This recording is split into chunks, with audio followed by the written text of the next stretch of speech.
Current carrying conductor ಅಂದರೆ ವಾಹಕ ಅಂತ ಕರಿತೀವಿ.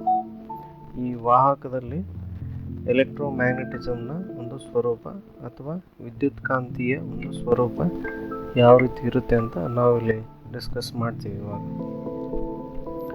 ನೋಡಿ, ಸಾಮಾನ್ಯವಾಗಿ ಎಲೆಕ್ಟ್ರೋಮ್ಯಾಗ್ನೆಟಿಸಮ್ ಇನ್ wire, a magnetic field is formed around a conductor carrying current. This field is so arranged around the conductor as to form a series of loops. ಈ ಒಂದು ಫಿಗರ್ನಲ್ಲಿ ತೋರಿಸ್ತಾ ಇದ್ದಾರೆ ಅವರು. ಇದನ್ನು ಎಕ್ಸ್ಪ್ಲೈನ್ ಮಾಡ್ತೀನಿ ನಾನು ನಿಮಗೆ. The direction of magnetic fields depends on the direction of current flow. A compass moved around the wire will align itself with the flux lines. ಇಲ್ಲಿ ಈ ಚಿತ್ರದಲ್ಲಿ ತೋರಿಸಿದಂತೆ ತಂತಿಯಲ್ಲಿನ ವಿದ್ಯುತ್ ಕಾಂತೀಯತೆ ಬಗ್ಗೆ ನಾವು ಡಿಸ್ಕಸ್ ಮಾಡ್ತಾ ಇದ್ದೇವೆ. ಕರೆಂಟಿನ ಪ್ರವಾಹವನ್ನು ಹೊತ್ತ ಈ ವಾಹಕದ ಸುತ್ತು ಕಾಂತಕ್ಷೇತ್ರವು ರೂಪುಗೊಳ್ಳುತ್ತೆ. ಓಕೆ, ಸೊ ಈ ರೂಪುಗೊಂಡ ಕಾಂತಕ್ಷೇತ್ರ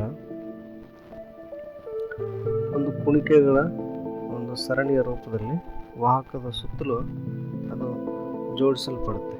ಓಕೆ, ಇಲ್ಲಿ ಈ ಚಿತ್ರದಲ್ಲಿ ಏನಿದೆ ಅಲ್ಲ, ಈ ಚಿತ್ರದಲ್ಲಿ ಅಯಸ್ಕಾಂತೀಯ ಕ್ಷೇತ್ರದ ದಿಕ್ಕನ್ನು ಪ್ರಸ್ತುತ ಹರಿವಿನ ದಿಕ್ಕನ್ನು ಅವಲಂಬಿಸಿರುತ್ತೆ. ಓಕೆ, ಫಾರ್ ಎಕ್ಸಾಂಪಲ್ ಇಲ್ಲಿ ನಾನು ಒಂದು ದಿಕ್ಸೂಚಿಯನ್ನು ಆ ಒಂದು ಫ್ಲಕ್ಸ್ ಚಲಿಸುವ ಒಂದು ದಿಕ್ಕಿನಲ್ಲಿ ಇಟ್ಟಾಗ ಆ ದಿಕ್ಸೂಚಿ ಕೂಡ ಅದೇ ರೀತಿ ಆ ಒಂದು ದಿಕ್ಕನ್ನೇ ಅದು ಅವಲಂಬಿಸಿರುತ್ತೆ. ಓಕೆ, ಸೊ ಇದು ಎಲೆಕ್ಟ್ರೋಮ್ಯಾಗ್ನೆಟಿಸಮ್ ಇನ್ ವೈರ್, ರೈಟ್. ಇಲ್ಲಿ ಮುಂದೆ ನಾವು ಇದ್ರ ಬಗ್ಗೆ ನಾವು ತಿಳ್ಕೊಳ್ಳೋದಾದರೆ, ಈಗ ಎರಡನೇ ಫಿಗರ್ನ ನಾವು ಅದರ ಒಂದು ಅಧ್ಯಯನ ಅಥವಾ ಅದ್ರ ಬಗ್ಗೆ ನಾವು ವಿಶ್ಲೇಷಣೆ ಮಾಡೋದಾದರೆ, ಈ ಚಿತ್ರದಲ್ಲಿ ಅಯಸ್ಕಾಂತೀಯ ಕ್ಷೇತ್ರದ ದಿಕ್ಕನ್ನು ನಿರ್ಧರಿಸಲು ಬಲಗೈ ಹಿಡಿತದ ನಿಯಮವನ್ನು ನಾವು ಬಳಸ್ಬೋದು. ಓಕೆ, ಪ್ರಸ್ತುತ ಹೆಬ್ಬೆರಳಿನಿಂದ ನಿಮ್ಮ ಬೆರಳುಗಳನ್ನು ತಂತಿಯ ಸುತ್ತಿಕೊಂಡ್ರೆ, ಈ ಚಿತ್ರದಲ್ಲಿ ಏನು ತೋರಿಸಿದಾರಲ್ಲ ಆ ರೀತಿ ನೀವು ಸುತ್ತಿದ್ರೆ ಬೆರಳುಗಳನ್ನು ತಂತಿ ಅಂದರೆ ಈ ಹೆಬ್ಬೆರಳಿನಿಂದ ನಿಮ್ಮ ಬೆರಳುಗಳನ್ನು ತಂತಿಯ ಸುತ್ತಕೊಂಡ್ರೆ ನಿಮ್ಮ ಬೆರಳುಗಳು ಕಾಂತಕ್ಷೇತ್ರದ ದಿಕ್ಕಿನಲ್ಲಿ ಅಥವಾ ಕಾಂತಕ್ಷೇತ್ರದ ದಿಕ್ಕನ್ನು ಅವು ತೋರಿಸ್ತೀವಿ. ಓಕೆ, ಇದು ಈ ಫಿಗರ್ನಲ್ಲಿ ರೈಟ್ ಹ್ಯಾಂಡ್ ಗ್ರಿಪ್ ರೂಲ್ ಅಂತ ಕರಿತೀವಿ. The right hand grip rule showing the direction of current and direction of magnetic lines. ಅಂದರೆ ನೀವೇನು ಬೆರಳುಗಳು, ಹೆಬ್ಬೆರಳು ಏನು ತೋರಿಸುತ್ತೆ ಅದು ಡೈರೆಕ್ಷನ್ ಆಫ್ ಕರೆಂಟ್ ತೋರಿಸುತ್ತೆ. ನಿಮ್ಮ ಒಂದು ಫಿಂಗರ್ ಏನು ಮಡ್ಚ್ಕೊಂಡಿರುತ್ತಲ್ಲ ಆ ಫಿಂಗರ್ಸ್ಗಳು ಒಂದು direction of magnetic lines around the conductor, ಅದ್ರ ಬಗ್ಗೆ ಅದು ಸೂಚಿಸುತ್ತೆ. ಇಲ್ಲಿ ಎರಡನೇ ನೆಕ್ಸ್ಟ್ ಫಿಗರ್ ಕಾರ್ಕ್ ಸ್ಕ್ರೂ ನಿಯಮದ ಬಗ್ಗೆ ನಾವಿಲ್ಲಿ ಡಿಸ್ಕಸ್ ಮಾಡೋದಾದರೆ, ಇಲ್ಲಿ assume right handed corkscrew to be along the wire so as to advance the direction of the current. The motion of a handle gives the direction of magnetic lines of force around the conductor. ನೋಡಿ, ಈ ಚಿತ್ರದಲ್ಲಿ ಕರೆಂಟಿನ ಪ್ರವಾಹದ ದಿಕ್ಕಿನಲ್ಲಿ ಅದು ಮುನ್ನಡೆಯಲು ಒಂದು ಬಲಗೈ ಕಾರ್ಕ್ಸ್ ನಿಯಮವನ್ನು ಇಲ್ಲಿ ಬಳಸ್ಕೊಳ್ತೇವೆ ನಾವು. ಇಲ್ಲಿ ತಂತಿ ಉದ್ದಕ್ಕೂ ಆ ಒಂದು ಕಾರ್ಕನ್ನು ನಾವು ಚಲನೆ ಮಾಡಿದಾಗ, ಹ್ಯಾಂಡಲ್ನಿಂದ ಚಲನೆ ಮಾಡಿದಾಗ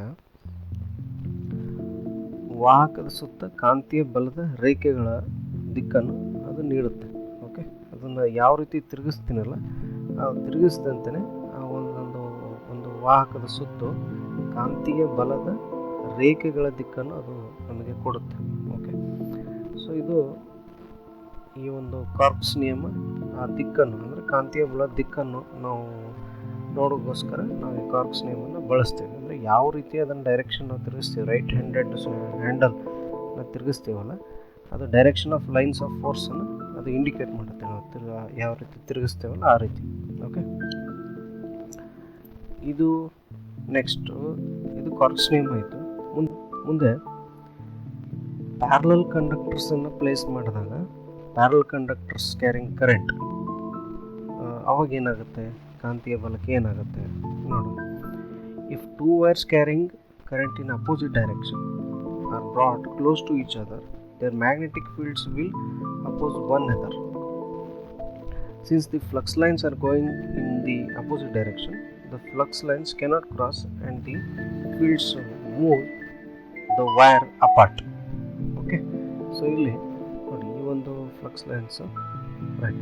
ಸೊ ಇದು ನಮ್ಗೇನು ತಿಳಿಸುತ್ತೆ ಅಂದರೆ ಈ ಚಿತ್ರದ ಬಗ್ಗೆ ನಮಗೇನು ಗೊತ್ತಾಗುತ್ತೆ ಅಂದರೆ ಈ ಚಿತ್ರದಲ್ಲಿ ವಿರುದ್ಧ ದಿಕ್ಕುಗಳಲ್ಲಿ ಕರೆಂಟಿನ ಪ್ರವಾಹವನ್ನು ಸಾಗಿಸುವ ಎರಡು ತಂತಿಗಳನ್ನು ಪರಸ್ಪರ ಹತ್ತಿರಕ್ಕೆ ನಾವು ತಂದರೆ ಅವುಗಳ ಕಾಂತಕ್ಷೇತ್ರಗಳು ಪರಸ್ಪರ ವಿರೋಧಿಸ್ತವೆ.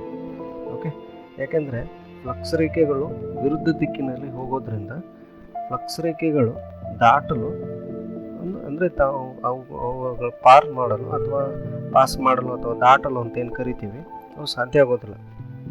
ಮತ್ತು ಕ್ಷೇತ್ರಗಳು ಈ ತಂತಿಗಳನ್ನು ಬೇರೆಡೆಗೆ ಚಲಿಸಲು ಅನುಕೂಲ ಮಾಡಿಕೊಡ್ತವೆ. ಓಕೆ, ಅದು ಇಟ್ ವಿಲ್ ಮೂವ್. ಅದು ಎರಡು ತಂತಿಗಳು ಸಪ್ರೇಟ್ ಆಗಿಬಿಡುತ್ತೆ, ಬೇರೆಡೆ ಮೂವ್ ವೈರ್ಸ್ ಅಪಾರ್ಟ್ ಅಂದರೆ ಬೇರ್ಪಡೆ ಆಗಿಬಿಡುತ್ತೆ. ಓಕೆ, ಸೊ ಹೀಗಾಗಿ ಈ ಪ್ಯಾರಲ್ ಕಂಡಕ್ಟರ್ಸ್ನಲ್ಲಿ ಅಪೋಸಿಟ್ ಡೈರೆಕ್ಷನ್ಸ್ ಕರೆಂಟ್ ಪಾಸ್ ಮಾಡಿದಾಗ ಆ ಫೀಲ್ಡ್ ಕೂಡ ಅಪೋಸಿಟ್ ಡೈರೆಕ್ಷನಲ್ಲೇ ಅದು ಇರುತ್ತೆ ಅಂತ ನಮಗೆಲ್ಲ ಗೊತ್ತಾಗುತ್ತೆ. ಓಕೆ, ಫ್ಲಕ್ಸ್ ಲೈನ್ಸ್ ಕೂಡ ಅಪೋಸಿಟ್ ಡೈರೆಕ್ಷನಲ್ಲೇ ಫ್ಲೋ ಆಗ್ತಾ ಇರುತ್ತೆ. The flux lines are going in opposite direction. Next, ಇದು ಪ್ಯಾರಲ್ ಕಂಡಕ್ಟರ್ಸ್ನಲ್ಲಿ ಅಪೋಸಿಟ್ ದಿಕ್ಕುಗಳಲ್ಲಿ ಕರೆಂಟಿನ ಪ್ರವಾಹವನ್ನು ಹರಿಸಿದಾಗ ಫ್ಲಕ್ಸ್ ಕೂಡ ಅಪೋಸಿಟ್ ಡೈರೆಕ್ಷನ್, ಫ್ಲಕ್ಸ್ ಲೈನ್ಸ್ ಕೂಡ ಅಪೋಸಿಟ್ ಡೈರೆಕ್ಷನಲ್ಲೇ ಚಲಿಸ್ತವೆ ಅಂತ ಗೊತ್ತಾಯಿತು. ಈಗ ಮುಂದೆ ಚಲಿಸ್ತಾ ಹೋಗುತ್ತೆ. ಓಕೆ, ನೆಕ್ಸ್ಟ್ ಇಲ್ಲಿ ಈ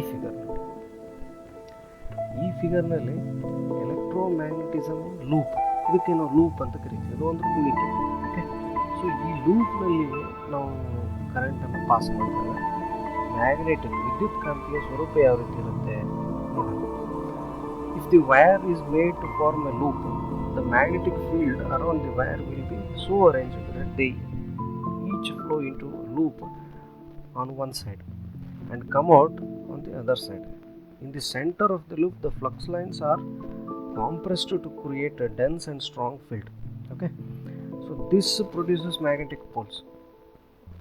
So as you know, magnetic field poles north and south, where north on this side that the flux lines come out. In the north side the flux lines come out, and in south side they go in actually. Okay, so this is what happens when the loop is being created and current is passed in that loop. There is a two poles actually, north and south, whereas in north there is a coming out of flux lines, and where in south there is getting in of flux lines. Okay, ಇದ್ರ ಬಗ್ಗೆ ನೋಡಿ. Loop ಅಂದರೆ ಒಂದು ಕುಣಿಕೆ ಅಂತ ಹೇಳಿದೆ ತಮಗೆ. ಇಲ್ಲಿ ಒಂದು ತಂತಿಯನ್ನು ನೀವು ಲೂಪ್ ಥರ ಮಾಡಿದರೆ ತಂತಿಯ ಸುತ್ತಿನಲ್ಲಿ ಒಂದು ಕಾಂತಕ್ಷೇತ್ರ ನಿರ್ಮಾಣ ಆಗುತ್ತೆ. ಆ ಒಂದು ಲೂಪ್ನಲ್ಲಿ ಅವುಗಳು ಆ ನಿರ್ಮಾಣದಂಥ ಒಂದು ಏನಿದೆ ಲೂಪ್ ಇದೆ ಅಲ್ಲ, ಇವು ಪ್ರತಿ ಒಂದು ಬದಿಯಲ್ಲಿ ಲೂಪ್ನ ಒಳಗೆ ಹರಿಯುತ್ತೆ ಮತ್ತು ಇನ್ನೊಂದು ಬದಿಯಲ್ಲಿ ಲೂಪ್ನ ಹೊರಗಡೆ ಬರುತ್ತೆ. ಫ್ಲಕ್ಸ್ ಲೈನ್ಸ್ಗಳು ಒಂದು ಕಡೆ ಒಳಗೆ ಹರಿಯುತ್ತೆ, ಇನ್ನೊಂದು ಕಡೆ ಹೊರಗಡೆ ಬರುತ್ತೆ. ಹೌದಾ? ಈ ಫಿಗರ್ನಲ್ಲಿ ಎಲೆಕ್ಟ್ರೋಮ್ಯಾಗ್ನೆಟಿಸಮ್ ಇನ್ ಲೂಪ್, ಇದಕ್ಕೆ ನಾವು ಲೂಪ್ ಅಂತ ಕರಿತೀವಿ. ಇದು ಒಂದು ಕುಣಿಕೆ. ಓಕೆ, ಸೊ ಈ ಲೂಪ್ನಲ್ಲಿ ನಾವು ಕರೆಂಟನ್ನು ಪಾಸ್ ಮಾಡಿದಾಗ ಮ್ಯಾಗ್ನೆಟಿಕ್ ವಿದ್ಯುತ್ ಕಾಂತೀಯ ಸ್ವರೂಪ ಯಾವ ರೀತಿ ಇರುತ್ತೆ ನೋಡೋಣ. If the wire is made to form a loop, the magnetic field around the wire will be so arranged that they each flow into a loop on one side and come out on the other side. In the center of the loop, the flux lines are compressed to create a dense and strong field. Okay, so this produces magnetic poles. So as you know, magnetic field poles north and south, where north on this side that the flux lines come out. In the north side the flux lines come out, and in south side they go in actually. Okay, so this is what happens when the loop is being created and current is passed in that loop. There is a two poles actually, north and south, whereas in north there is a coming out of flux lines, and where in south there is getting in of flux lines. Okay, ಇದ್ರ ಬಗ್ಗೆ ನೋಡಿ. Loop ಅಂದರೆ ಒಂದು ಕುಣಿಕೆ ಅಂತ ಹೇಳಿದೆ ನಮಗೆ. ಇಲ್ಲಿ ಒಂದು ತಂತಿಯನ್ನು ನೀವು ಲೂಪ್ ಥರ ಮಾಡಿದರೆ ತಂತಿಯ ಸುತ್ತಿನಲ್ಲಿ ಒಂದು ಕಾಂತಕ್ಷೇತ್ರ ನಿರ್ಮಾಣ ಆಗುತ್ತೆ ಆ ಒಂದು ಲೂಪ್ನಲ್ಲಿ. ಅವುಗಳು ಆ ನಿರ್ಮಾಣದಂಥ ಒಂದು ಏನಿದೆ ಲೂಪ್ ಇದೆ ಅಲ್ಲ, ಇವು ಪ್ರತಿ ಒಂದು ಬದಿಯಲ್ಲಿ ಲೂಪ್ನ ಒಳಗೆ ಹರಿಯುತ್ತೆ ಮತ್ತು ಇನ್ನೊಂದು ಬದಿಯಲ್ಲಿ ಲೂಪ್ನ ಹೊರಗಡೆ ಬರುತ್ತೆ. ಫ್ಲಕ್ಸ್ ಲೈನ್ಸ್ಗಳು ಒಂದು ಕಡೆ ಒಳಗೆ ಹರಿಯುತ್ತೆ, ಇನ್ನೊಂದು ಕಡೆ ಹೊರಗಡೆ ಬರುತ್ತೆ. ಹೌದಾ? ಈಗ ಲೂಪ್ನ ಮಧ್ಯದಲ್ಲಿ ಏನಾಗುತ್ತೆ, ಲೂಪ್ನ ಮಧ್ಯದಲ್ಲಿ ಒಂದು ದಟ್ಟವಾದ ಮತ್ತು ಬಲವಾದ ಕ್ಷೇತ್ರವನ್ನು ಇಲ್ಲಿ ಈ ಫ್ಲಕ್ಸ್ ರೇಖೆಗಳು ಒಂದು ನಿರ್ಮಾಣ ಮಾಡಲು ಸಂಕುಚಿತಗೊಳ್ಳುತ್ತವೆ. ಓಕೆ, ಇದು ಈ ಥರ ಆಗೋದ್ರಿಂದ ಕ್ಷೇತ್ರದಲ್ಲಿ ಅಥವಾ ಕಾಂತೀಯ ಈ ಒಂದು ಫೀಲ್ಡ್ನಲ್ಲಿ ಎರಡು ಪೋಲ್ಸ್ಗಳು ಹುಟ್ಟುತ್ತವೆ. ಓಕೆ, ಒಂದು ನಾರ್ತ್ ಮತ್ತು ಸೌತ್ ಪೋಲ್ಗಳು ತನ್ನಿಂತಾನೇ ಅವು ಉದ್ಭವಿಸ್ತವೆ. ಓಕೆ, ಉತ್ಪತ್ತಿ ಆಗ್ತವೆ ಅಂತ ಹೇಳ್ಬೋದು.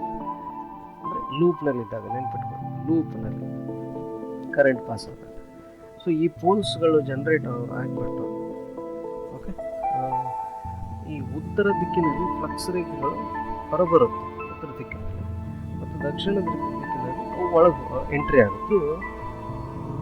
ನಮ್ಮ ಈ ಎಲೆಕ್ಟ್ರೋಮ್ಯಾಗ್ನೆಟಿಸಮ್ ಇನ್ ವೈರ್, ಎಸ್ಪೆಷಲಿ ಈ ಒಂದು ಫಿಗರ್ನಲ್ಲಿ ನಾವು ಲೂಪ್ ಆ ವೈರ್ನ ಕುಣಿಕೆ ರೂಪದಲ್ಲಿ ಮಾಡಿದಾಗ ಏನಾಗುತ್ತೆ ಅಂತ ನಾವು ಡಿಸ್ಕಸ್ ಮಾಡ್ತೀವಿ. ಸೊ ಇದು ಈ ಒಂದು ಕ್ಲಾಸಿನ ಒಂದು ಸಾರಾಂಶ ಆಗಿರುತ್ತೆ. ನೆಕ್ಸ್ಟ್ ಕ್ಲಾಸ್ ಡಿಸ್ಕಸ್ ಮಾಡೋಣ. Thank you.